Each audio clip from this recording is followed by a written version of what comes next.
Kelompok dua, silakan. Tentang ergonomi ya, Benar, Bu, tentang ergonomi. silakan. Yang lain pada kemana ini? Belum nongol mukanya.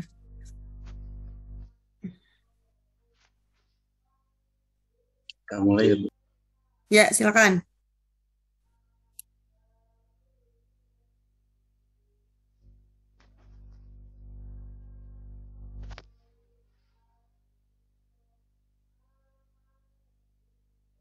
Apakah kelihatan teman-teman? Kelihatan Kelihatan gitu. di Udah Terima muncul kasih. ya. Baik. Assalamualaikum warahmatullahi wabarakatuh.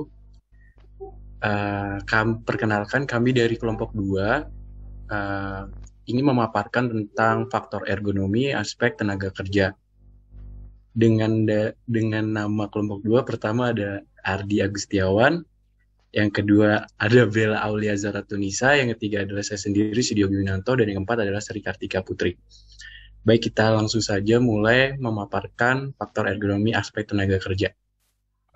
Selanjutnya, nah, pengertian ergonomi. Mungkin teman-teman sekalian pernah mempelajari tentang ergonomi. Jadi kita bahas dan kita kulik lagi. Ergonomi adalah suatu pendekatan multi atau interdisiplin yang berupa menyesuaikan alat, cara dan lingkungan kerja terhadap kemampuannya, kebolehan dan batasan manusia untuk menciptakan kondisi kerja yang sehat, tentu saja aman, nyaman, dan efisien untuk meningkatkan suatu produktivitas dan kesejahteraan tenaga kerja. Nah, terdapat 7 alasan mengapa sih perlunya ada ergonomi di tempat kerja. Jadi, yaitu pentingnya banget karena sangat banyak keluhan-keluhan, tingginya keluhan dan gangguan otot rangka sebagai penyakit akibat kerja.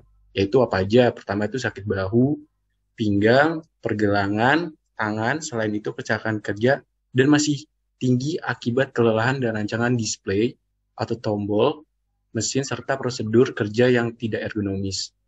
Nah, yang ketiga definisinya. Lain menyebutkan bahwa ergonomi adalah suatu atau ilmu untuk fitting atau the job to the worker. Sementara itu, ILO antara lainnya menyatakan sebagai ilmu terapan biologi manusia hubungan dengan ilmu teknik bagi pekerja dan lingkungan kerjanya, agar mendapatkan kepuasan kerja yang maksimal selain kan meningkatkan produktivitasnya dalam bekerja.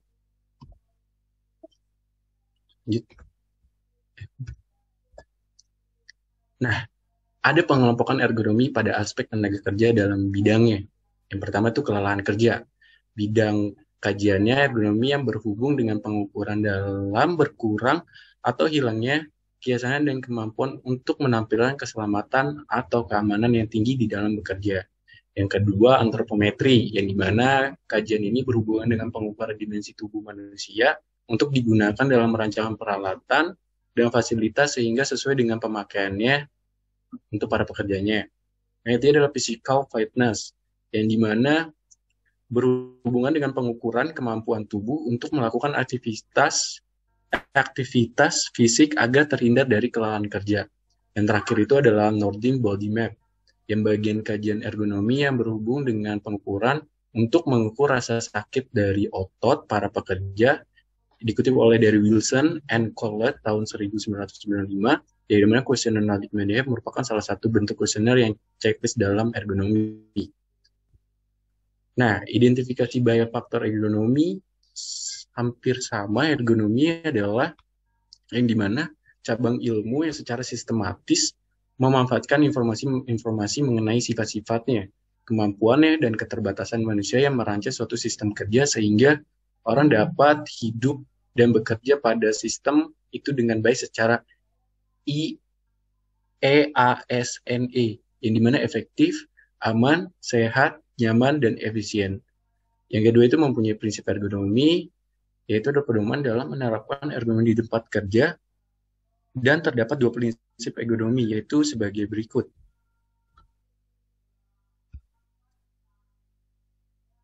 Nah, ada 12. Yang pertama itu adalah pekerja dalam posisi atau postur normal. Yang kedua adalah mengurangilah beban yang terlalu berlebihan. Yang ketiga itu menempatkan peralatan agar selalu berada dalam jangkauan. Yang keempat adalah bekerja sesuai dengan ketinggian dimensi tubuh kita. Yang kelima adalah mengurangi gerakan berulang dan atau yang berlebihan. Yang keenam adalah meminimalisasi gerakan statis. Yang tujuh adalah minimalisasikan titik bebannya. Yang ke-8 adalah mencakupi jarak ruang. Yang ke-9 adalah menciptakan lingkungan kerja yang nyaman. 10 adalah melakukan gerakan atau olahraga dan peregangan saat bekerja. Yang 11 adalah membuat agar display dan contoh mudah dimengerti. Dan terakhir, mengurangi stres. Baik, tipe masalah ergonomi. Jika ada masalah-masalah ergonomi di dalam kategori dan ke dalam bermacam-macam grup yang berbeda, tergantung kepada wilayahnya, spesifik dari efek tubuh seperti pertama antropometri yang dimana berhubungan dengan konflik dimensional antara ruang geometri fungsional dengan tubuh manusianya. Antropometri ini salah satu adalah pengukuran yang dimana dimensi tubuh secara linear, termasuk berat dan volume. Nah, jarak jangkauan tinggi, mata saat duduk, dan lain-lainnya. Masalah-masalah antropometri merupakan manifestasi dari kekurangan cocoknya antara dimensi ini dan desain dari ruang kerja. Pemecahannya adalah memodifikasi desain dan menyesuaikan kenyamanannya. Yang kedua adalah kognitif, yang dimana munculnya informasi beban kerja yang berlebihan dan informasi beban kerja di bawah kebutuhan proses. Keduanya sama-sama mempunyai jangka waktu yang panjang maupun dalam jangka waktu pendek, dapat menyebabkan ketegangannya. Pemecahannya adalah untuk melengkapkan fungsi manusia dan fungsi mesin untuk meningkatkan performansi sebaik pengembangan pekerjaannya. Selanjutnya. Nah, jadi ada tipe masalah ergonomi. Yang ketiga adalah muskuloskeletal, yang dimana tentu saja ketegangan otot dan sistem kerangka termasuk dalam kategori ini. Hal tersebut dapat menyebabkan insiden kecil atau trauma efek kumulatif. Dan pemecahan masalah ini berletak pada penyediaan bantuan performansi kerja atau mendesain kembali pekerja untuk menjaga agar kebutuhannya sesuai dengan batas kemampuan dari manusia tersebut. Yang keempat adalah kardiovaskular, yang dimana terletak pada ketegangan pada sistem sirkulasi termasuk jantung. Akibatnya adalah jantung memompahkan lebih banyak darah ke otot untuk memenuhi tinggi permintaan oksigennya. Pemecahannya itu mendesain kembali pekerja untuk melindungi pekerja dan melakukan rotasi pekerjaannya. Yang kelima adalah psikomotor. Masalah ini terletak pada ketegangan pada sistem psikomotor yang menegaskan kebutuhan pekerja untuk disesuaikan dengan kemampuan manusia dan menyediakan bantuan performasi pekerja selanjutnya. Baik, bisa dilanjutkan oleh rekan saya, Sri. Selanjutnya ada SMI nomor 911 tahun 2021, pengukuran dan evaluasi bahaya ergonomi di tempat kerja. Pengukuran dan evaluasi potensi bahaya ergonomi di tempat kerja yang dimaksudkan dalam standar ini adalah metode atau cara pengukuran ergonomi meliputi persiapan, pelaksanaan pengukuran, serta evaluasi hasil pengukuran ergonomi. Standar ini digunakan sebagai bahan acuan dalam mengidentifikasi bahaya ergonomi, menilai tinggi atau rendahnya resiko ergonomi, serta pertimbangan dalam pengembangan dan menerapkan pengendalian yang efektif sesuai dengan ketentuan dalam Peraturan Menteri Ketenagakerjaan Nomor 5 Tahun 2018. Next. Di sini ada pengukuran dan evaluasi potensi bahaya ergonomi di tempat kerja. Yang pertama ada evaluasi potensi bahaya ergonomi. Kedua ada faktor resiko ergonomi. Ketiga ada gangguan otot rangka akibat kerja atau gopak. Keempat ada identifikasi bahaya ergonomi. Kelima ada penanganan beban secara manual. Keenam ada pengukuran potensi bahaya ergonomik, dan yang terakhir ada tempat kerja. Next. Di sini ada metode pengukuran.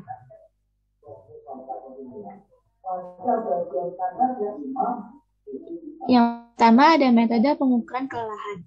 Kesulitan terbesar dalam pengukur kelelahan adalah karena tidak adanya cara langsung yang dapat mengukur sumber penyebab kelelahan itu sendiri. Menurut Granjen tahun 1993, mengelompokkan metode pengukuran kelelahan dalam beberapa kelompok sebagai berikut. Yang pertama ada kualitas dan kuantitas kerja yang dilakukan. Pada metode ini, kualitas output digambarkan sebagai jumlah proses kerja atau waktu yang digunakan setiap item, atau proses operasi yang dilakukan setiap unit waktu. Namun demikian banyak faktor yang harus dipertimbangkan seperti faktor sosial dan perilaku psikologis dalam kerja. Sedangkan kualitas output atau kerusakan produk, penolakan produk, atau frekuensi kecelakaan dapat menggambarkan terjadinya kelelahan. Tetapi faktor tersebut bukanlah merupakan causal faktor. Next. Kedua ada uji psikomotor atau psikomotor test. Pada metode ini melibatkan fungsi persepsi, interpretasi, dan reaksi motor. Salah satu cara yang dapat digunakan adalah dengan pengukuran waktu reaksi. Waktu reaksi adalah jangka waktu dari pemberian suatu rangsang sampai kepada suatu saat kesadaran atau dilaksanakan kegiatan. Alat ukur waktu reaksi atau reaction timer tipe HAP nomor 6027. Uji hilangnya kelipan atau flicker fusion test. Dalam kondisi yang lelah, kemampuan tenaga kerja untuk melihat kelipan akan berkurang. Semakin lelah akan semakin panjang waktu yang diperlukan untuk jarak antara dua kelipan. Uji kelipan di samping untuk mengukur kelelahan juga menunjukkan keadaan kewaspadaan tenaga kerja. Next.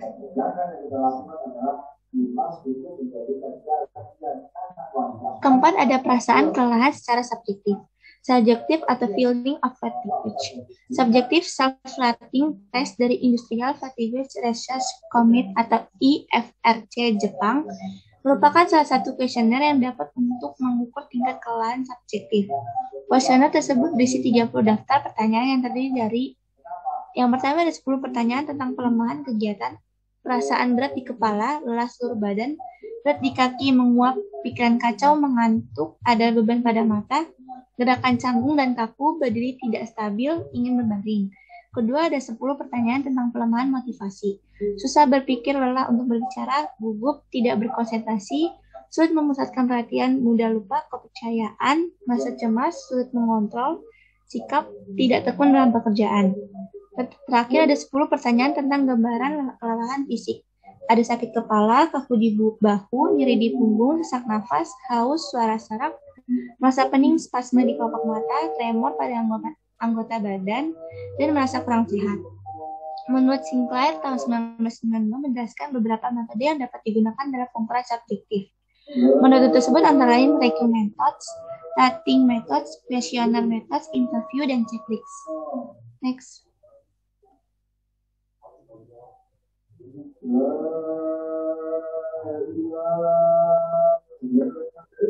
Kedua ada metode pengukuran physical fitness. Pengukur physical fitness menggunakan pengukuran yang pertama indeks massa tubuh atau IMT, mengetahui proporsi berat badan terhadap tinggi badan. Cara pengukurannya, berat badan ditimbang pada posisi berdiri tegak di atas timbangan tanpa alas kaki dengan menggunakan seringan mungkin. Kedua ada tinggi badan, peserta tes diukur pada posisi berdiri tegak menghadap lurus ke depan, tanpa alas kaki, posisi kepala tegak, mata horizontal, bahu tegak tidak ditarik ke belakang, kemudian kepala, siku, punggung, dan tumit menempel di dinding. Penilaian IMT, skor berat badan satuan kilogram dengan ketelitian 0,1 kg skor. Tinggi badan satuan meter dengan ketelitian 0,1 cm. Penilaian IMT dihitung dengan rumus BB per tinggi badan kuadrat. Next.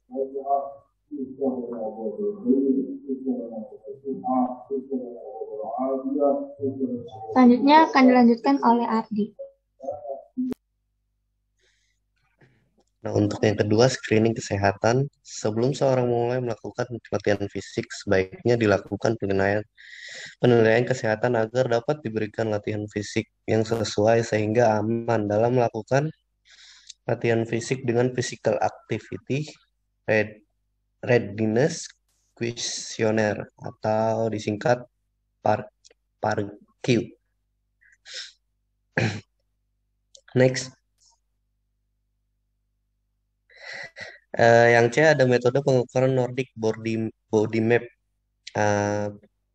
Permasalahan yang timbul saat ini adalah belum ergonominya alat utama yang disebut Dayan.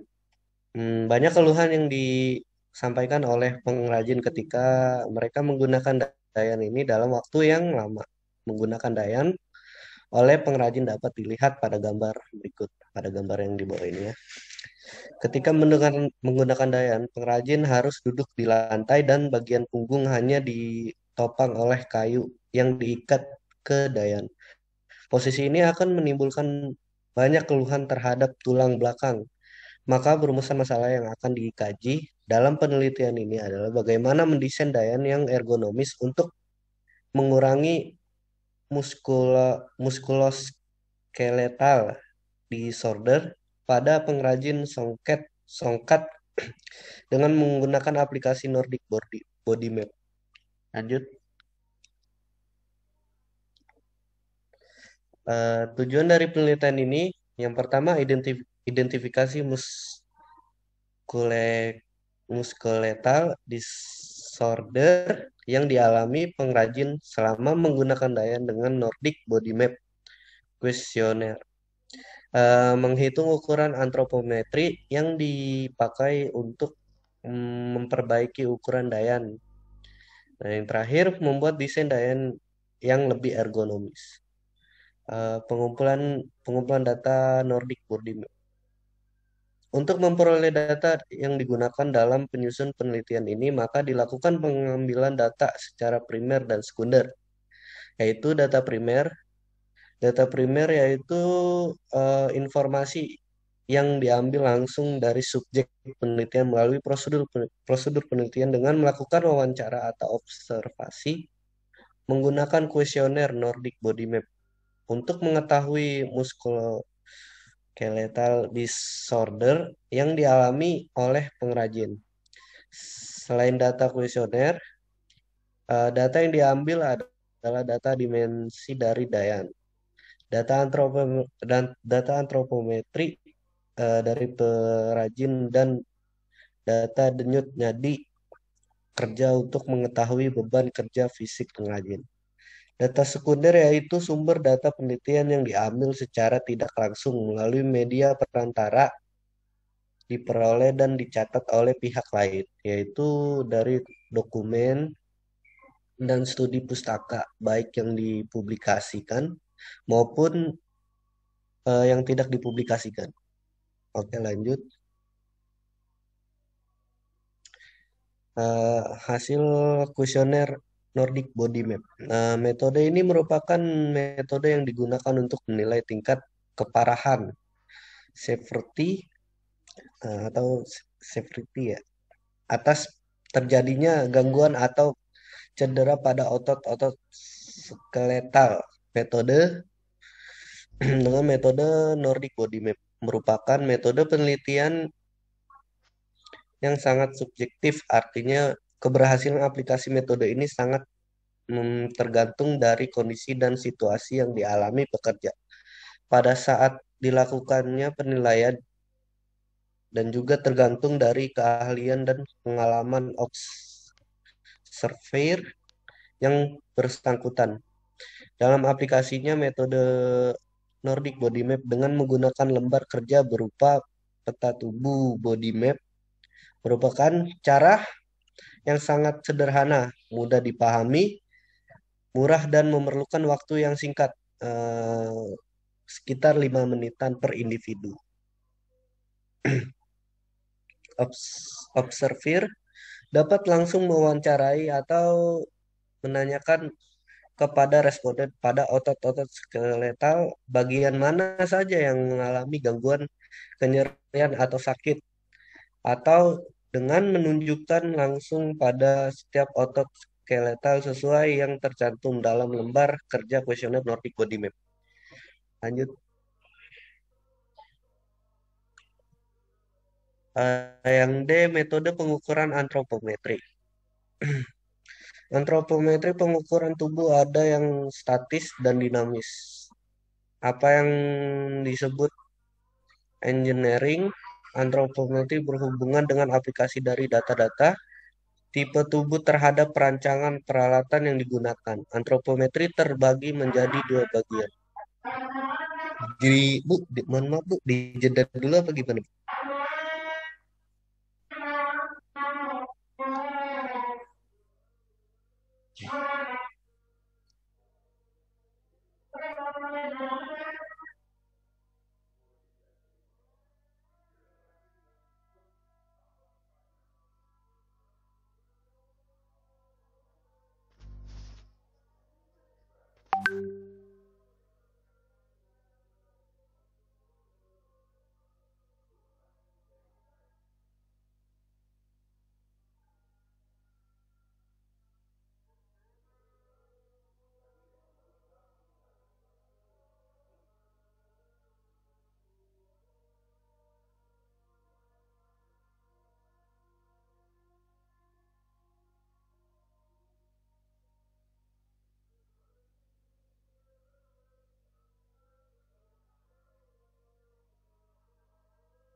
Oh, bisa dilanjut, Bu?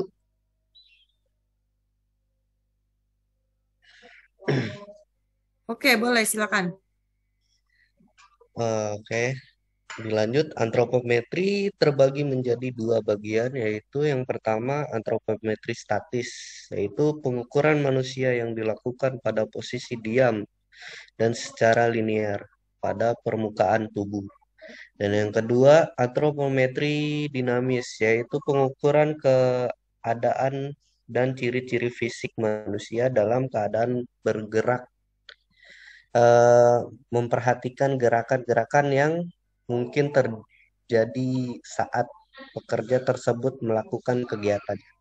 Eh, di samping berikut contoh data antropometri.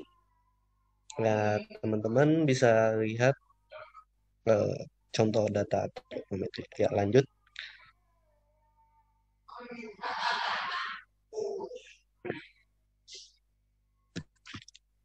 Di sini ada analisis hasil pengukuran ergonomi.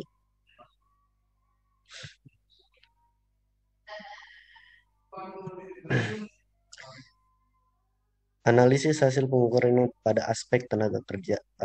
Dari hasil 4 sasaran tersebut di bidang ergonomi aspek ketenaga kerjaan, ialah dapat bekerja dalam lingkungan secara singkatnya, dapat dikatakan bahwa ergonomi adalah penyesuaian tugas pekerjaan dengan kondisi tubuh manusia, ialah untuk menurunkan stres yang akan dihadapi.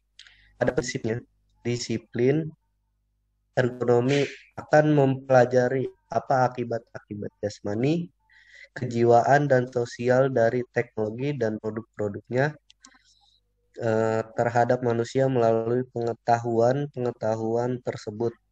Permasalahan yang berkaitan dengan faktor ergonomi umumnya disebabkan oleh adanya ketidaksesuaian antara pekerja dan lingkungan kerja secara menyeluruh termasuk peralatan kerja. Secara khusus, disiplin ergonomi mempelajari keterbatasan dari kemampuan manusia dalam interaksi dengan teknologi dan produk-produk buatannya. Dengan ergonomi, manusia tidak lagi harus menyesuaikan dirinya dengan mesin atau fasilitas yang dioperasikan eh, atau demand fixed to design, melainkan sebaliknya, yaitu mesin atau fasilitas dirancang dengan terlebih dahulu memperhatikan kelebihan dan kekurangan manusia yang mengoperasikannya, atau the design fits to the man, di mana manusia sebagai pusat sistem. Karena manusia sebagai pusat sistem, maka semua sistem kerja diarahkan pada perancangan yang sesuai dengan manusia itu sendiri. Tujuan hendak dicapai adalah meningkatkan efektivitas kerja yang dihasilkan oleh sistem kerja dengan tetap memandang manusia sebagai pusat sistem untuk mempertahankan dan meningkatkan unsur kenyamanan dan keselamatan. Lanjut. Ya, selanjutnya akan dibacakan oleh saya Bella. Selanjutnya ada pelaporan. Next. Di sini ada contoh kuesioner pengukuran kelelahan kerja. Untuk kuesioner pengukuran kelelahan kerja ini ada 2 poin. Yang pertama itu ada karakteristik responden dan kuesioner kelelahan kerja. Untuk karakteristik responden ini terdiri dari inisial responden, jenis kelamin, tanggal bulan tahun kelahiran, dan sudah berapa lama responden itu bekerja. Untuk poin yang kedua, kuesioner kelelahan kerja itu ada 2 poin. Ada gejala yang menunjukkan melemahnya kegiatan dan gejala yang menunjukkan melemahnya motivasi. Untuk gejala yang menunjukkan melemahnya kegiatan itu ada beberapa poin. Salah satunya ada apakah saudara mengalami berat di bagian kepala saat bekerja? Itu bisa diisi tidak pernah, kadang-kadang, sering, atau sangat sering. Kemudian yang kedua ada gejala yang menunjukkan melemahnya motivasi. Motivasi itu Salah satu pertanyaannya ada, apakah saudara susah berpikir saat bekerja? Itu bisa diisi tidak pernah, kadang-kadang, sering, atau sangat sering. Next. Di sini ada contoh laporannya. Setelah data penelitian terkumpul dan lengkap, maka akan dilakukan langkah-langkah sebagai berikut. Ada 3. Yang pertama ada editing atau penyuntingan data. Hasil wawancara yang diperoleh atau dikumpulkan melalui kuesioner akan diedit terlebih dahulu untuk mengecek kelengkapan data, keseragaman data, dan kesinambungan data untuk menjamin validitas data. Yang kedua ada entry data atau memasukkan data. Data yang dimasukkan dalam bantuan aplikasi komputer sesuai dengan jawaban masing-masing dari pertanyaan kuesioner dan hasil dari pengukuran reaction timer. Yang ketiga ada cleaning atau pembersihan data. Ini tuh melihat dan mengetahui kemungkinan adanya kesalahan-kesalahan serta ketidaklengkapan dalam proses editing dan entry. Nah, setelah data diolah, maka akan dilakukan analisis data untuk memperoleh makna dan arti dari hasil penelitian yang dilakukan. Analisis data hasil penelitian yang dilakukan yaitu melalui analisis univariat yang bertujuan untuk menjelaskan atau mendeskripsikan tingkat kelelahan kerja pada responden pekerja. Next. Kemudian di sini ada contoh laporan kuesioner Nordic Body Map. Di sini ada karakteristik respondennya juga. Di sini antara lain ada nama, umur, berat badan, lama bekerja, dan waktu bekerja. Di sini ada jenis keluhan dan tingkat keluhannya. Salah satu jenis keluhannya itu ada sakit atau kaku di leher bagian atas. Untuk tingkat keluhannya itu ada TS, AS, S, dan SS. TS itu untuk tidak sakit, AS itu untuk agak sakit, S itu untuk sakit, dan SS itu untuk sangat sakit. Next. Kemudian di sini ada contoh laporan kuesioner pengukuran antropometri. Pada form pengukuran antropometri itu ada 2 poin juga, ada identitas dan hasil pengukurannya. Untuk identitas, antara lain ada nama, tanggal lahir, jenis kelamin, suku bangsa, Tauras, tempat dan waktu pengukuran, observer, dan asisten. Untuk hasil pengukuran itu ada 2 variabel, ada variabel berat badan dan tinggi atau panjang badan. Diukur sebanyak 3 kali dan ditulis hasilnya. Pada kolom 1 itu tuliskan hasil penimbangan yang didapat pada kolom 1. Untuk kolom 2 ulangi pengukuran dan tuliskan hasil pada kolom 2. Jika hasil yang didapat pada kolom 2 sama dengan kolom pertama, maka langsung tuliskan hasilnya pada kolom hasil. Namun kalau kolom kedua itu menunjukkan hasil yang beda, maka lakukan pengukuran yang ketiga. Nah, pada kolom 3 ini, ulangi pengukuran sekali lagi. Jika hasilnya sama dengan salah satu kolom, 1 atau 2, maka tuliskan hasilnya pada kolom hasil. Jika hasilnya beda, maka cari rata-rata untuk berat badannya, lalu masukkan ke kolom hasil. Next. Kemudian di sini ada contoh pengukuran kelelahan kerja dengan reaction timer.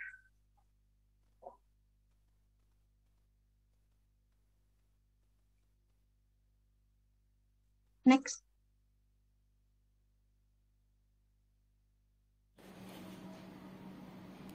Assalamualaikum warahmatullahi wabarakatuh. Halo mahasiswa, bertemu lagi dengan saya pada mata kuliah keselamatan dan kesehatan kerja. Kali ini kita akan praktek menggunakan alat reaction timer. Alat ini digunakan untuk mengukur kelelahan kerja. Jadi nanti kita akan Laboratorium Industri dan K3 Jurusan Jakarta.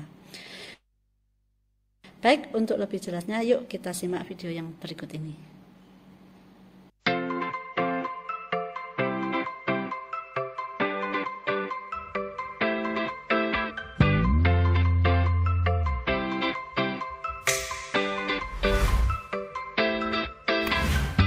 Halo, perkenalkan nama saya Eva Halmaidani yang akan menjadi praktikan pada video kali ini.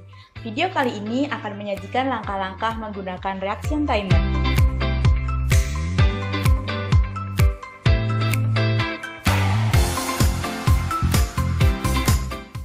Reaction timer adalah alat yang digunakan untuk mengukur kecepatan reaksi responden terhadap rangsangan yang diberikan. Oleh sebab itu, reaction timer sering disebut sebagai alat pengukur kelelahan kerja.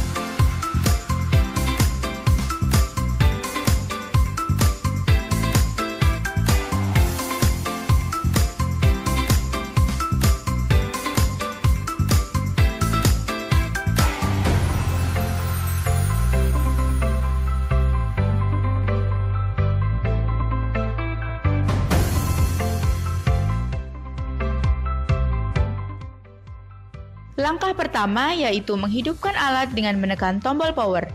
Lihat pada layar, tekan tombol menu, lalu tekan beberapa kali hingga muncul pilihan mode. Selanjutnya, tekan lagi tombol menu hingga muncul pilihan R20, lalu tekan Enter. Lalu, tekan tombol Up, kemudian pilih mode 1, yang berarti pengukuran dilakukan dalam waktu 1 menit.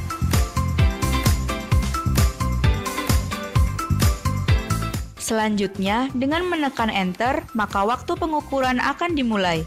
Pada bagian atas alat akan menampilkan lampu yang menyala secara bergantian. Tekan tombol merah jika lampu merah menyala, tekan tombol kuning jika lampu kuning menyala. Begitupun seterusnya sampai lampu tidak menyala lagi. Selanjutnya adalah membaca hasil pengukuran dengan cara tekan menu hingga muncul pilihan Read, lalu tekan Enter. Tekan down hingga muncul angka 01, lalu tekan Enter. Lalu, tekan tombol Up, maka akan muncul angka hasil pengukuran kelelahan. Selanjutnya adalah melakukan analisa dari hasil pengukuran yang didapatkan dengan cara mencocokkan hasil yang didapat dengan tabel interprestasi tingkat kelelahan kerja. Pada contoh kali ini, hasil yang didapatkan adalah 118 pada lama pengukuran 1 menit. Maka, sesuai dengan tabel interprestasi tingkat kelelahan kerja, didapatkan kondisi responden adalah prima. Yang terakhir yaitu mematikan alat dengan menekan tombol power dan kembalikan alat seperti semula. Demikian video langkah-langkah menggunakan reaction timer, kurang lebihnya mohon maaf, semoga bermanfaat.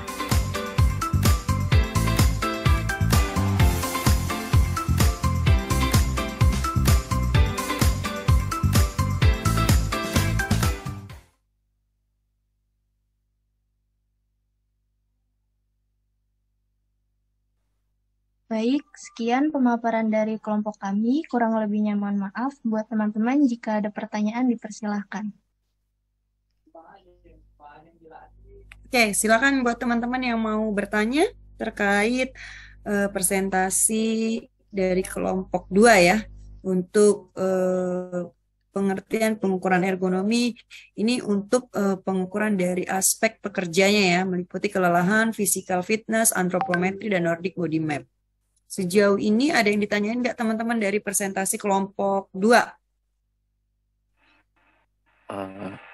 Saya Irsyad dari kelompok 1, saya mau bertanya Bu. Boleh, silakan. Menurut kalian nih dari kelompok 2, apakah ada hubungan ergonomi dengan K3? Kalau ada tuh hubungannya ya gimana, terus cara pengaplikasiannya tuh kayak gimana ya? Makasih. Nah, hubungan ergonomi sama K3. Iya Bu. Nah, coba ya, teman kelompok 2 gimana?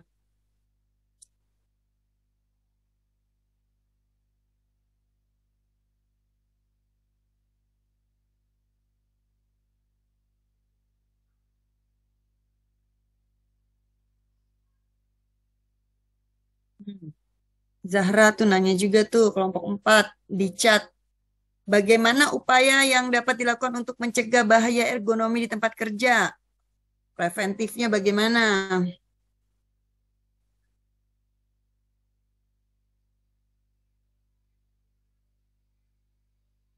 Satu lagi ya? Yang belum, kelompok mana yang belum nanya? Silakan.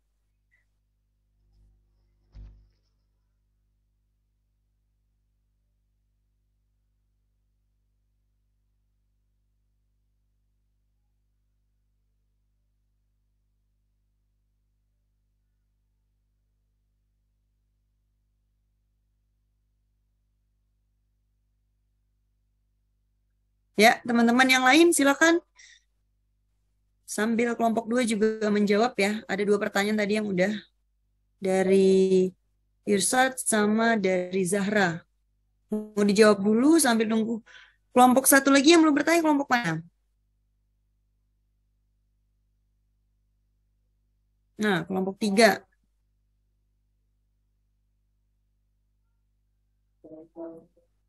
Apa yang akan terjadi? Bella nih, Bella Apriliani. Apa yang akan terjadi jika suatu perusahaan tidak menerapkan kondisi kerja yang ergonomik? Apa yang terjadi? Tadi materinya udah cukup lengkap ya dari kelompok 2.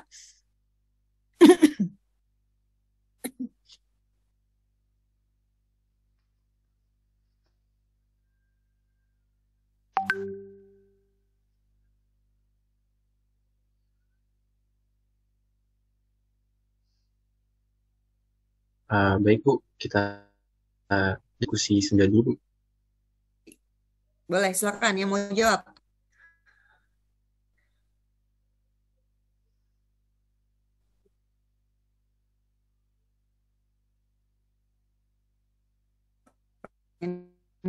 Dari siapa dulu?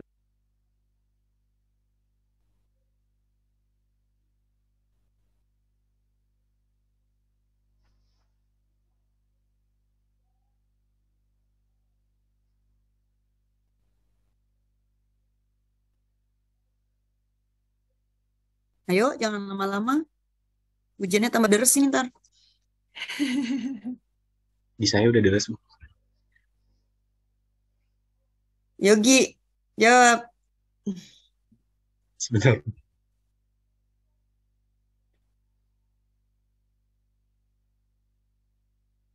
Mau jawab pertanyaan siapa dulu? Zahra, Bella, atau si Icat?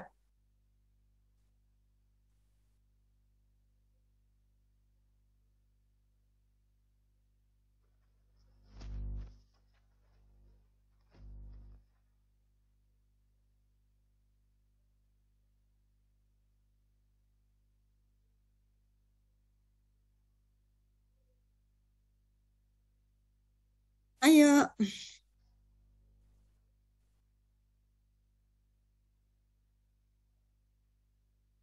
Baik, saya akan Silakan. menjawab pertanyaannya Irsyad.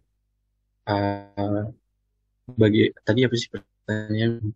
Apa hubungan ergonomi dengan K3 ya? Benar nggak, Cat? Iya Bu. Betul Bu. Nah, Mungkin kalau dari perspektif tujuannya mungkin sama ergonomi dan K3 itu hampir sama, itu kayak menciptakan kesehatan dan keselamatan kerja buat para pekerja agar uh, menjadi suatu semacam produktif dalam bekerja Bu. Karena itu mungkin ergonomi dan K3 itu perlu diterapkan dalam semua tempat para pekerja Bu. Dan cara pengaplikasinya ya Bu. Ya Cat. ini menyangkut juga pertanyaan itu. Si Iya. Zahra. Nah, Mungkin bisa dijawab sekaligus. Mungkin cara pengawasnya tentu saja kayak hal yang tadi kayak di PPT mungkin kayak memperhatikan para pekerja dalam posisi ergonominya. Yang kedua terus ketahui batas berat pada para pekerja. Yang ketiga mungkin kurangi stres dalam bekerja. Dan yang terakhir mungkin pencahayaan yang sesuai dalam standar masing-masing dalam bekerjanya. Seperti Gimana? Teman-teman ada yang mau nyambain nggak? Dari teman-teman ada yang mau nyambain.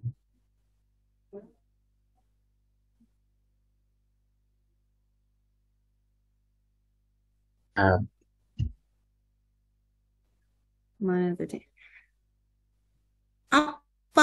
Apakah ada ergonomi dengan K3? Ada nggak hubungannya? Tentu. Ada hubungannya, ada kan? Apakah ada? Ya jawabnya ada, ya kan? Terus kalau ada hubungan, gimana cara ngaplikasiinnya?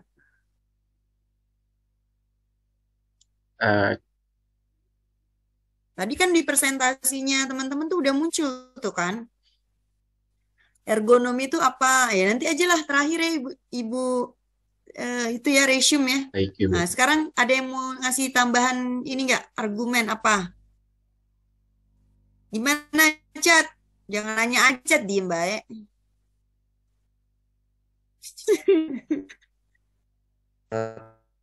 Jangan belum pada mandi lagi nih. Oh, Mida udah pakai peci, berarti udah mandi dia. Udah sholat maghrib. Habis ngaji dia, Bu. Alhamdulillah. Gimana aplikasinya? Ada kok di PPT-nya Yogi tadi.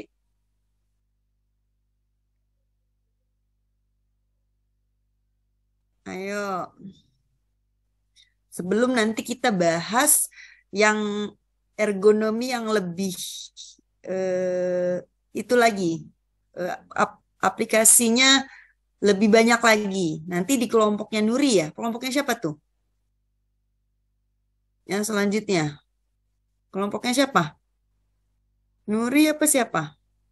Kalau nggak salah Ibu ingat audio itu kelompoknya si Zidan ya. Nah nanti. Nuri Iya, Bu. berarti kelompoknya Nuri ya. Nanti yang apa-apa aja sih cara metode untuk mengukur ergonomi. Nah tuh. Nanti yang seketemunya aja tuh yang ada beberapa poin, tapi mungkin nanti yang gue track tuh belum nemuin karena memang itu metode yang terbaru ya, baru 2021, nggak apa-apa nanti 2021. Ibu bantu tambahin. Nah untuk yang lainnya itu udah metode lama, tapi masih beberapa masih dipakai. Ayo, mungkin yang Icat kita keep dulu sambil jawab pertanyaan. Mungkin Nah, ini, Bu, cara pengaplikasiannya, boleh. Bu. Yaitu bekerja dalam posisi atau postur yang normal. Nah, Yang kedua itu mengurangi beban berlebihan. Yang bebannya ketiga beban apa nih? Beban angkut? beban angkut, Bu, tentu saja. Yang ketiga Lagi. adalah menempatkan peralatan agar selalu berada dalam jangkauan. Dan yang keempat dan seterusnya itu ya bisa mengurangi stres juga, Bu, dalam bekerja. Seperti itu, Bu. Statis, titik beban, Benar, beban, jarak ruangnya, terus lingkungan kerja yang nyaman, olahraga. Bagaimana Irsyad Sabil? Gimana, Icat? Sudah, Bu. Makasih. Terima kasih Nanti banyak. dibaca lagi PPT-nya. Itu pertanyaan teman-teman udah Ibu share juga di grup. Mungkin nanti bisa di reminder ya, diingat lagi. Mana tahu keluar UAS. Oke, lanjut.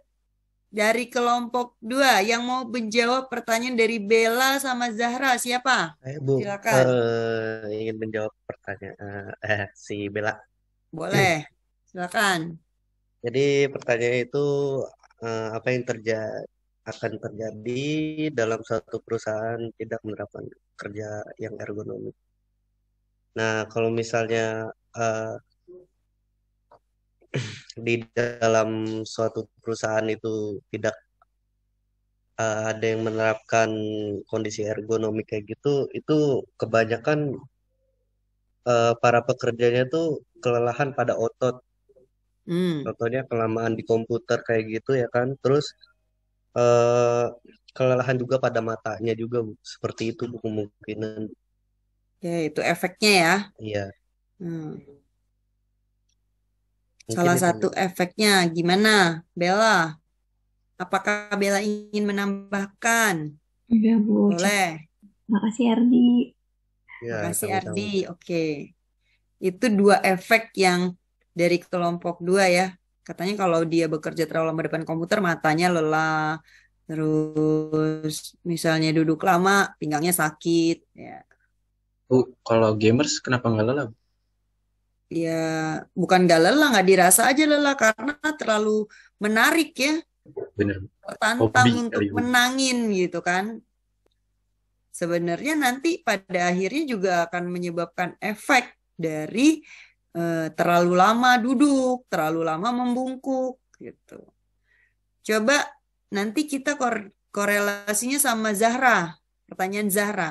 Bagaimana upaya yang dapat dilakukan untuk mencegah bahaya ergonomi? Jadi kita masuk lagi ke preventif. Perlu nggak promotifnya? Nah, gimana kelompok 2? Tindakan preventifnya seperti apa?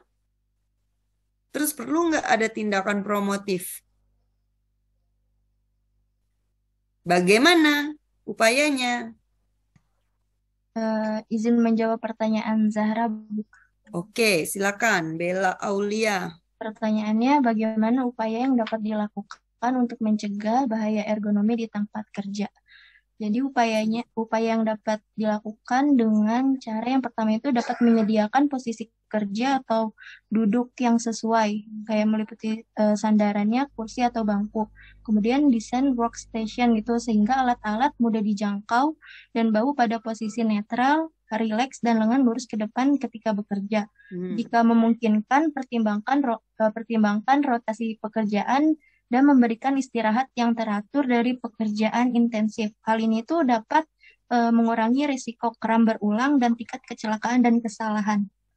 Itu. Oke. Gimana, Zara? Menjawab nggak pertanyaannya?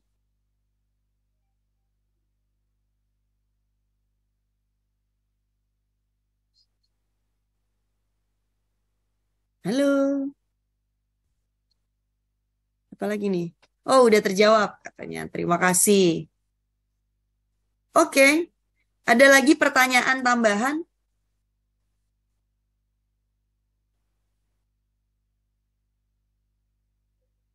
Teman-teman udah pada ngantuk? Hujan ya?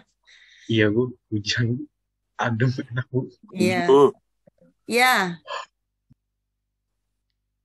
Ardi nggak jadi pulang, Ardi? Ya Bu, kenapa Bu? Nggak jadi pulang. Badai Bu. Ngeri saya Bu, takut tenggelam. Badai pasti berlalu, Di. Tapi kan nggak bisa Oke. diprediksi Bu, berlalu cuma. Jadi nggak jadi pulang? Ya, tahu gitu kita kuliah tanggal 31 ya? Apa-apa Bu, biar libur Bu. Dengan tinggal-tinggalnya. Oke. Teman-teman, ada lagi yang mau ditanyakan sebelum Ibu masuk ke review kita terkait presentasi yang sudah disampaikan oleh kelompok 2. Ada lagi nggak? Kita masih punya 40 menit lah kurang lebih buat ngebahas review sama nanti kita ada yang mungkin mau dioleh. Cukup ya?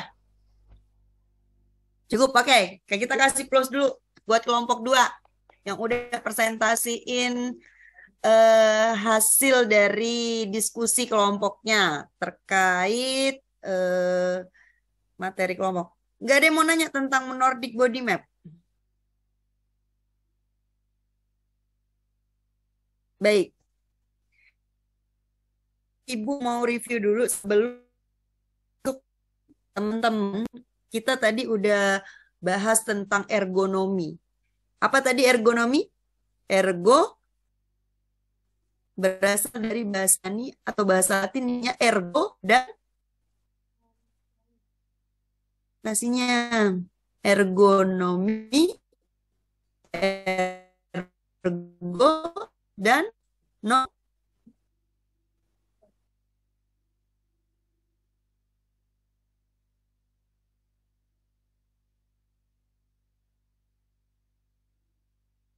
Ergo dan nomos. Nah, ergo itu ergonomi. Nomos itu norma. Jadi bekerja itu sikap kerja, kesesuaian sikap kerja dengan peralatan dan alat kerjanya gitu. Jadi ini hubungannya manusia, sikap manusia, cara bekerjanya manusia, kesesuaian dengan peralatan kerjanya. Oke? Oke, boleh di-keep. Boleh di-keep, Yogi. Nah, kalau kita bicara ergonomi, itu juga multidisiplin ya, teman-teman. Tadi seperti yang ditanyakan sama si Icat. Apa sih hubungannya ergonomi dengan K3? Ya jelas ada hubungannya. Kan teman-teman sebelum kita masuk ke pelajaran faktor-faktor kita, ada berapa faktor kita? Hah? Berapa? 5, Bu. 5, Bu. 5. Permennya? 5. Lima. 5, Bu. Permen 5 tahun 2018, faktornya 5. Ya jelas ada dong, ya Cat ya. Orang ada di 5 faktor. Ergonomi sama satu lagi faktor nanti psikologi kerja. Nah, jadi kalau ditanya ada nggak hubungan? Oh jelas, tentu ada ergonomi. Ada di permen 5, nomor dia faktor yang keempat ya, sebelum faktor psikologi kerja. Jadi ergonomi itu ada hubungannya dengan K3, sangat berkaitan erat. Nah, kalau ada hubungannya, gimana sih cara aplikasinya? Tadi siapa yang jawab pertanyaannya si Zara tadi? Saya, Bu. Bella ya? Bella Aulia. Oke, bilang. Pertama, apa tadi Bella? Kalau kita bicara alat apa berarti? Yang pertama tadi menyediakan posisi kerja atau duduk yang sesuai. Nah, desain ya. Desain tempat kerja. Sesuaikan alat kerjanya.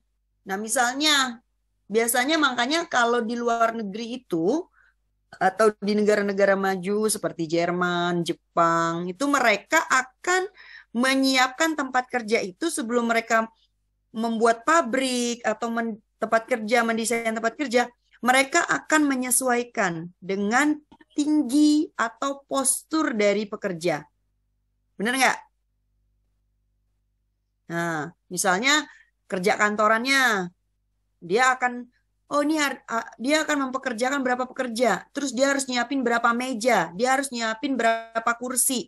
Desain kursi dan mejanya pun disesuaikan dengan tinggi atau antropometri dari pekerja.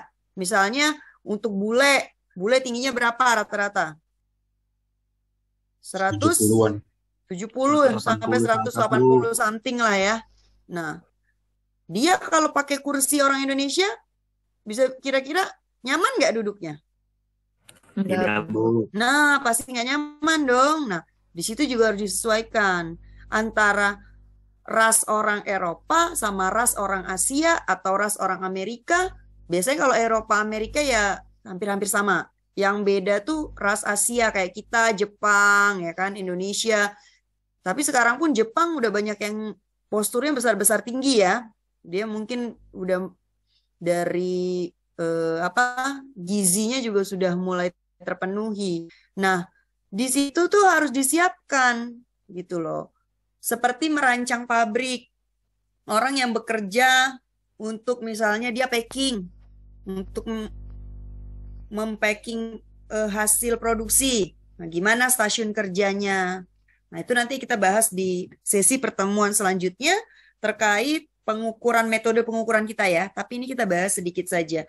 Nah, jadi tadi kalau misalnya dibilang Bella, Bu, tentukan dulu peralatan kerjanya, menyiapkan peralatan kerja yang baik, desain kerjanya, desain pabriknya, ya kan? Apa aja, sesuai nggak dengan postur orang Indonesia? Kalau tidak sesuai, bagaimana cara modifikasinya? Nah, tadi kenapa? Kata Zahra, tadi bilang, apa yang akan terjadi kalau perusahaan tidak menerapkan kondisi kerja ergonomi? Apa? Musculoskeletal disorder. Teman-teman udah belajar belum? Musculoskeletal disorder. Sudah, Bu, di semester 6. Hah? Pelajaran apa? Ergonomi. Nah, udah belajar ergonomi kan? Harusnya udah mantap dong. Oh. Nah, musculoskeletal disorder itu adalah efek dari cara bekerja dan sikap kerja yang salah dari pekerja. Misalnya dia posisi mengangkatnya. Harusnya gimana kalau mengangkat yang benar? Bebannya di bawah. Bungkuk atau duduk dulu atau jongkok dulu? Jongkok dulu, Bu. Nah, jongkok dulu atau langsung ambil bungkuk? Yang benar? Jongkok dulu. Jongkok dulu. Jadi harus sejajar dengan Barang. barang. Berapa beban angkat yang harus sesuai diangkat? Berapa? Ayo, udah belajar ergonomi. Berapa kilo? Miftah kemana Miftah? Berapa yang masih boleh diangkut pakai manual handling atau mengangkat dengan tangan tanpa bantuan alat? Berapa? 10 kilo ya, Bu? Maksimal. Ayo. Makanya lu kalau pacaran jangan gendong-gendong aja. Ntar musculoskeletal disorder. Berapa kilo yang bisa lu 30, angkat Bu. manual? Ayo. Tawa 30, Bu. lagi, bukannya mikir belajar tuh ilmu. Makanya jangan asing nih. Sampai nanya, Bu main game lama-lama nggak sakit tapi Bu? Belum aja. Karena di ergonomi itu durasi menentukan. Maksimal kita bisa duduk bekerja walaupun dengan posisi yang kurang nyaman itu kita yang nyaman pun itu hanya 2 jam, maksimal 2 jam. Setelah itu nggak boleh kita, ya. Teman-teman harus maksimal berapa? 2 jam. Melihat juga menatap layar 2 jam. Setelah itu harus melihat yang lain, yang hijau-hijau atau yang bikin mata kita rileks. Makanya kalau si Ica sampai main game lebih dari jam, udah error. Bukan saya, Bu. Saya udah nggak main game, Bu. Yogi. Ya, betul lah. 30 kilo, betul nggak, Bu? Kenapa? Beratnya maksimal diangkat 30 kilo, Bu. Betul nggak? Hampir. Maksimal tuh 20 sampai 25 kilo. Oke? Jadi, kalau teman-teman nanti sok-sokan yang aku gendong. Nah, lebih loh, tidak ergonomis loh ya. Orang K3 nih. Capek yang aku gendong. Ya, ceritanya jalan-jalan capek ya. Ya yaudah yang aku gendong. Hati-hati. Sakit tar tulang belakangnya. Oke? Tapi nggak boleh lebih dari 2 jam. Nggak apa-apa lah kalau cuma semenit doang gendong. Tapi lama-lama kalau sering-sering ya bisa bongkok juga ya kan. Tulang belakangnya bisa kejepit sarafnya. Ya makanya hati-hati teman-teman. Belajar tuh nambah ilmu, nambah pinter. Dipakai, diaplikasikan dalam kehidupan sehari-hari. Oke. Jadi berapa tadi berat yang bisa diangkat dengan manual tanpa bantuan alat? 20 sampai 25 kilo. Oke. Hanya kalau nanti di rumah disuruh ngangkat 50 karung 50 kilo gimana? Boleh nggak? Membuat kerusakan nggak di tulang belakang, saraf tulang belakang? Bisa membuat, Bu, kelamaan. Bisa rusak ya. Bisa menyebabkan saraf kejepit. Nah, makanya kalau orang yang nggak paham, lama-lama dia akan terjadi HNP. Ya, atau bantalan dari saraf tulang belakang itu tidak pada tempatnya atau dia loss. Seperti itu. Oke. Nah, kita masuk tadi. Sudah ya. Kenapa? Tadi apa yang terjadi kalau tidak menerapkan ergonomi? Tadi sudah penyakit, ya kan? Tuh mau sakit di matanya, di tulang belakangnya, HNP. Nah tadi itu juga si Yogi bilang, Bu main game nggak apa-apa Bu, nggak ada keluhan Bu, nggak ada masalah Bu. Oke fine, kalau baru sehari 2 hari gitu. Ini kan tapi kita jangka panjang. Makanya kalau kita bicara K3 apa? Concern kita apa teman-teman kalau K3? Apa beda kita sama dokter, perawat, bidan? Apa? Apa yang membedakan concern kita? Untuk mencegah.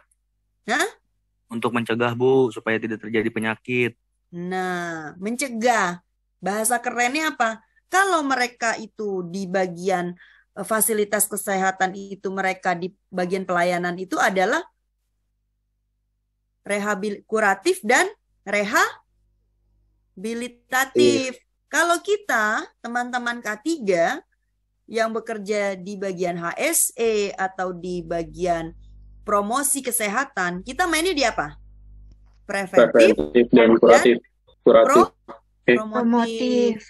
Makanya kita itu ya, orang K3 tuh ya harus smart, terus harus bisa memberikan saran-saran yang realistis ya. Jadi orang-orang mengerti gitu loh. Oh iya ini begini karena nggak boleh karena begini. Efeknya seperti ini. Nah itu. Dan juga orang ketiga harus punya kecerdasan untuk menyampaikan. Public speakingnya diasah teman-teman. Bagaimana cara penyampaian yang baik. Bagaimana caranya orang mau mendengarkan kita. Medianya seperti apa gitu. Jadi kalau teman-teman tanya, concernnya teman-teman K3 apa? Preventif dan kuratif. Preventif dan Promotif.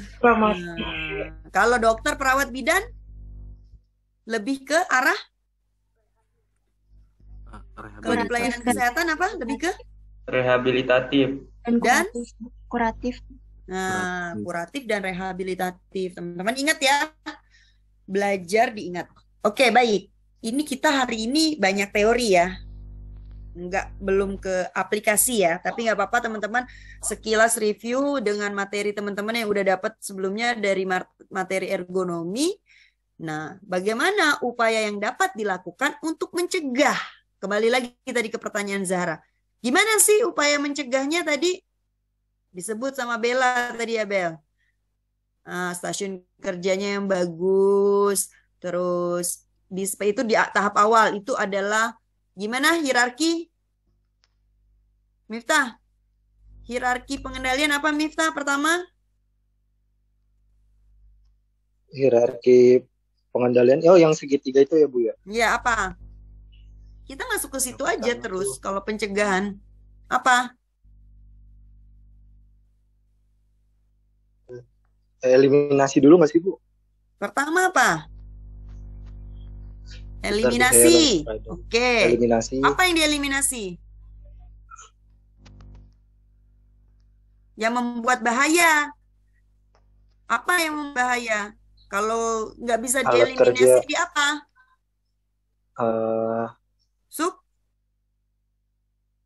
Kalau yang bisa dieliminasi dari bahaya ergonomi apa tadi? Lingkungan yang nyaman ya kita mainnya ya. Lingkungan yang nyaman apa? Sumber panas misalnya.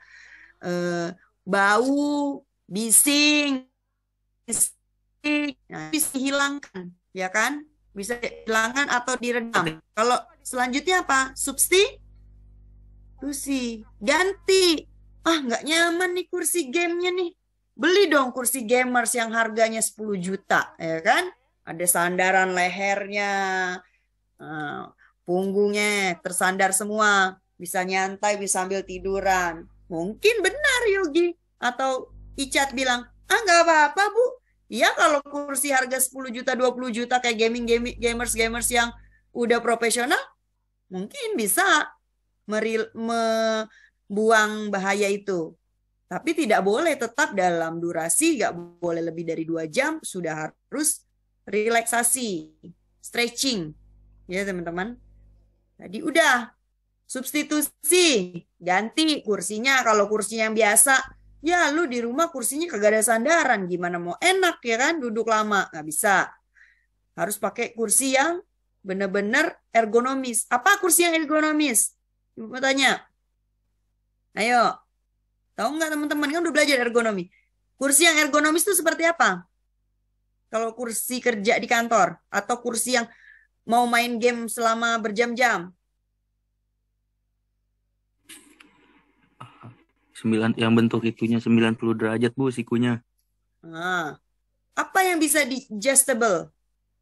Yang bisa di setting apa aja? Senderannya sama ketinggiannya Bu. Ketinggian kursinya bisa dinaik turunin, bisa setting. Sandarannya bisa disetting nggak? Terus apalagi? Sandaran tangan. Tuh yang tangan itu kan bisa dinaik turunin nggak? Apalagi? Kayak kursi mobil. Maju mundur. Bisa digeser. Kursi mobil. Nah, bisa nggak disetting tuh kursi maju mundur?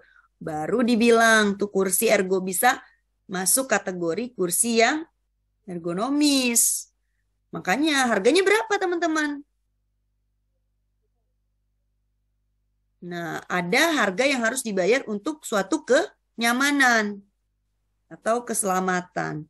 Nah, sudah tadi ganti kursinya, ganti mejanya, ganti PC-nya, ganti laptop jadi PC agar pandangannya sejajar 90 derajat dengan arah mata agar tidak terlalu menunduk, leher jadi nggak capek, misalnya gitu ya.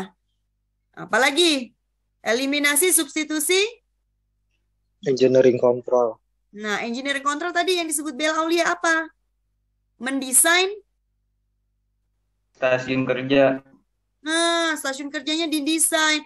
Misalnya dia banyak map atau apa. Berarti tadi jangan menghindari jangkauan. Jangkauannya jangan terlalu banyak, jangan terlalu jauh.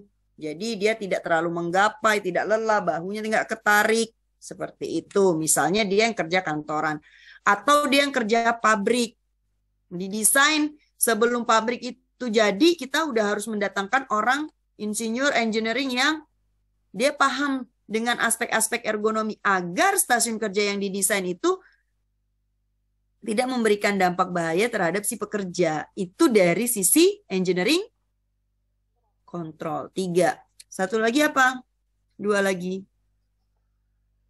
Administrasi control. Tadi pengaturan jam.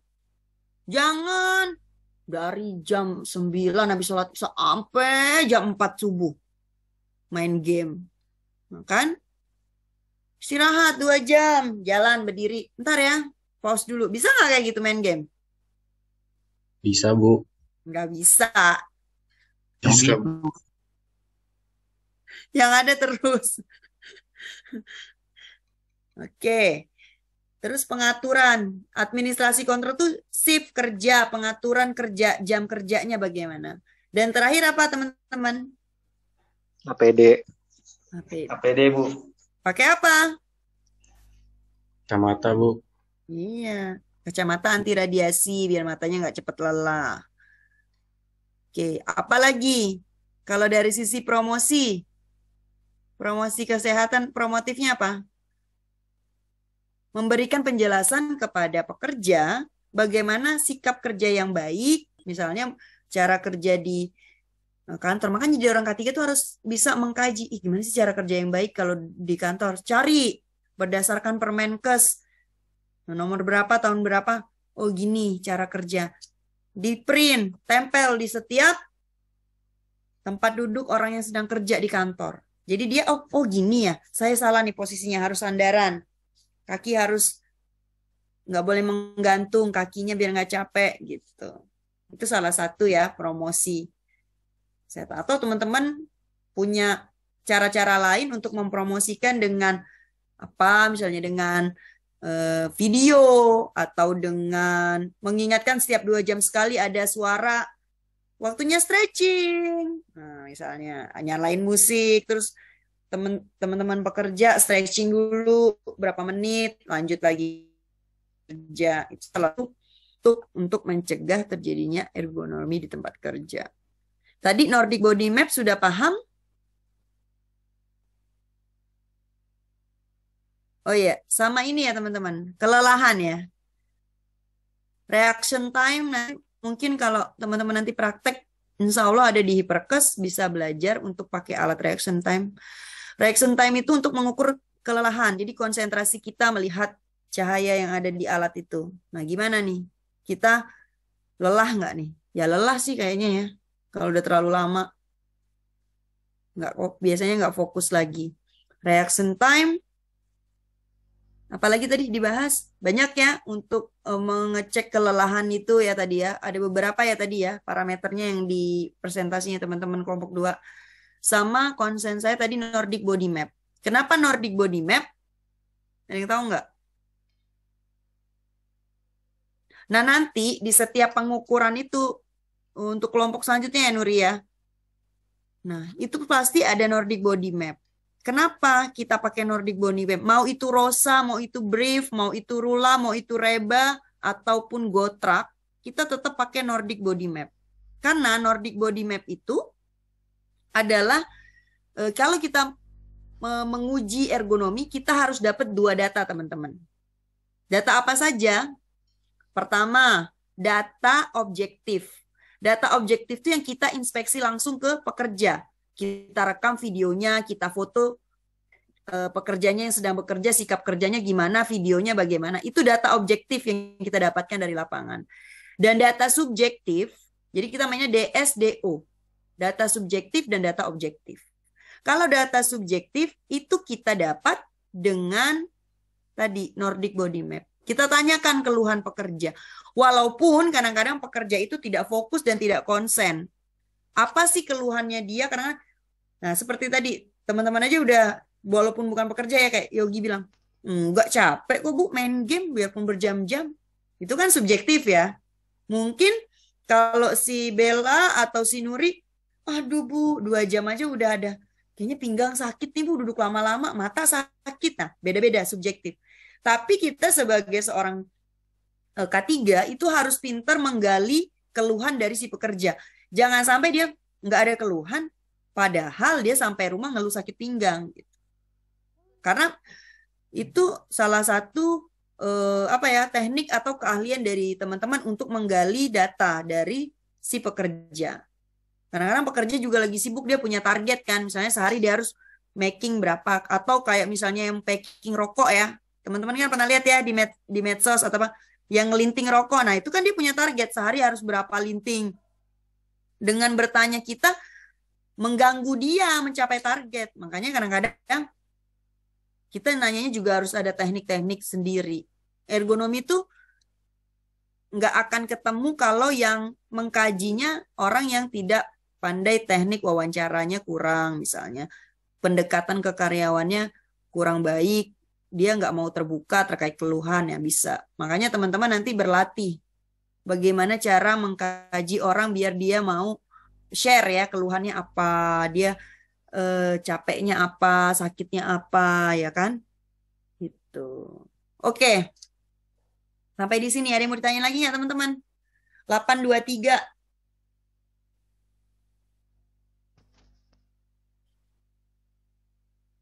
Sampai di sini ada yang mau di-share?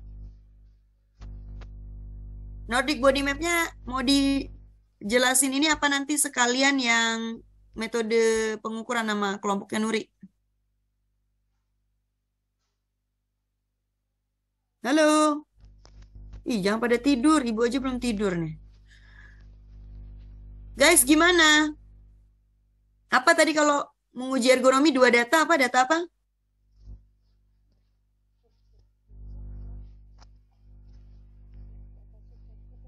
Data subjektif dan objektif, Bu. Objektif data yang kita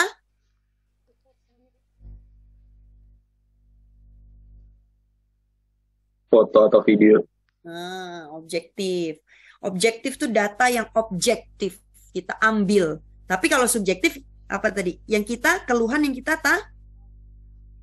tanya dari si pekerja. Nanti kita belajar teman-teman. Minggu depan kita belajar. Minggu depan kita kuliah nggak sih minggu depan, Nuri? Kalau minggu depan iya Bu. Kuliah. Oke. Nah minggu depan kelompoknya Nuri persiapkan brief, Rula, Reba, Rosa. Udah dapat belum?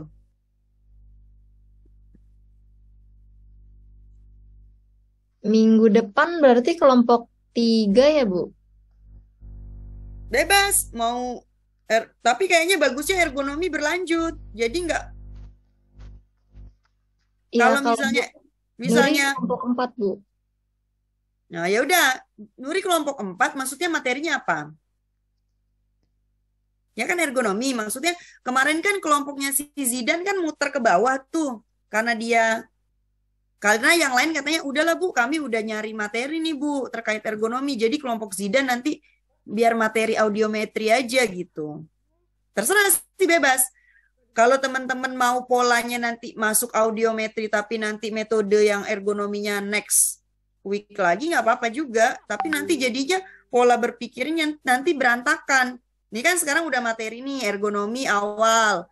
Nah nanti kita udah Nordic Body Map. Maksud Ibu kalau misalnya minggu depan lagi kita udah belajar metode nih. Nah, metodenya seperti apa? Caranya gimana? Ngitungnya bagaimana? Ini agak banyak nih lah. Kita Rula, Rosa, Rula, Reba. Nah, teman-teman yang lain, Ibu minta baca. Jadi nanti pas kelompok Nuri muncul nih, udah ada nih, udah mulai paham nih. Apa sih Rosa, apa sih Rula, apa sih Reba, apa sih teknik brief. Sama nanti Ibu masukin gotrak. Nggak tahu cukup nggak nih Nuri, satu sesi besok. Iya Bu, kalau kelompok 3 itu masih melanjutkan ergonomi. Kalau saya kelompok 4 itu udah stres kerja Bu. Oke. Jadi yang audio nggak jadi ya? Oh, nanti audio ya? Audio satu lagi ya berarti ya? Benar ya? Ini kan baru satu Iya, ya? iya Oh betul. iya, oke. Jadi Berarti nanti kelompok kelompok selanjutnya satu siapa terakhir. Nuri?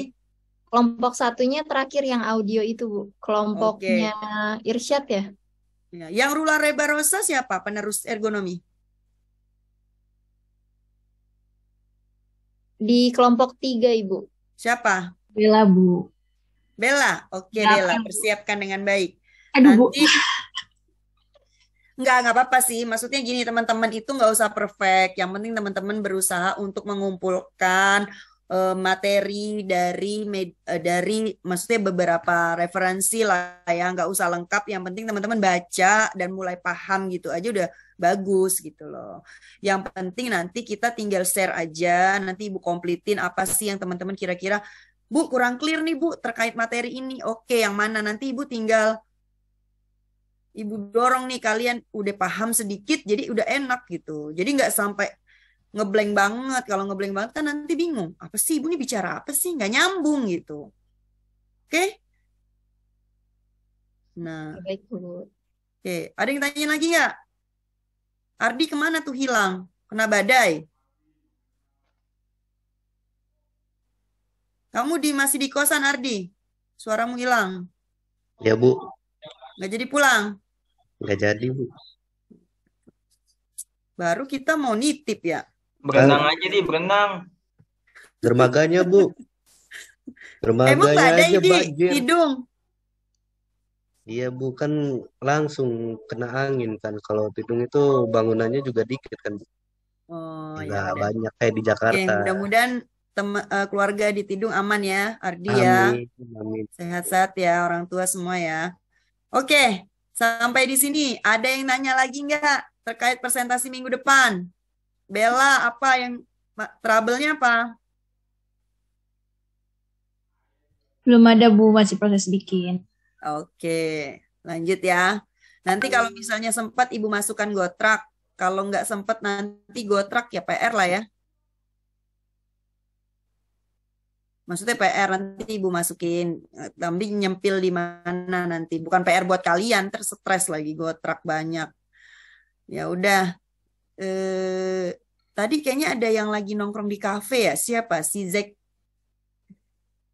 Iya, Jacqueline, Zahra sama Farah lagi mau pulang Bu. Jadi kalau nggak bisa on cam berarti lagi di jalan, nggak apa-apa ya Bu? Nggak apa-apa. Neduh ya? Iya Bu, hujan. Oh, Nongki nggak ngajak-ngajak kita dia. Oke lah teman-teman. Ibu rasa cukup ya. Teman-teman udah absen belum? Ibu settingnya sampai dengan 8.40. Maksudnya jam 20.40. Jangan sampai lupa absen. Nah, satu lagi. Yang belum UTS sudah lapor belum sama Ibu? Mbak Rizka. Kita udah mau UAS lagi loh guys. Udah Bu, nanti buat jadwalnya katanya kalau buat susulan nanti dikabarin. Waduh, nanti kamu kasihan Miftah, nambah banyak tugasmu Miftah. Ibu udah mau nyusun lagi nih UAS. Iya Bu, nggak apa-apa. Ya udah, semangat ya.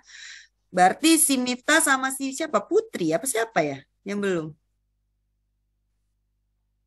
Nggak apa-apa ya Miftah, Putri itu selesaikan. Kalau bisa kamu kan udah dapat info-info tuh dari teman-teman. Nah, kalau bisa lebih cakep lagi jawabannya ya. Oke, kita rasa cukup. Nuri, udah kita itu deh, SS deh. Oke, saya SS ya. Mana yang lain? Si Icat mana? Icat hilang. Kalau Irsyad tadi udah masuk, tapi sinyalnya tadi Nggak udah ada foto WhatsApp dia. di grup. Oke, mana dia? Oke, Mau diambil, mau ditunggu nggak dia apa? Icat pakai jaringannya apa sih? Bukannya di rumah dia. Main game aja lancar. Icat suruh push up juga Icat ntar. Enggak usah ditunggu kali ya, Bu. Oke. Ya udah. Oke. Satu, Yang penting absen, jangan satu, lupa. dua, tiga. Sekali lagi. 1, 2, 3. Oke, sudah. Terima kasih teman-teman. Makasih, Bu. Kasih ya. Baiklah teman-teman, mudah-mudahan materi yang disampaikan teman-teman kelompok 2 dan sedikit resume dari Ibu bisa menambah pengetahuan terkait ergonomi.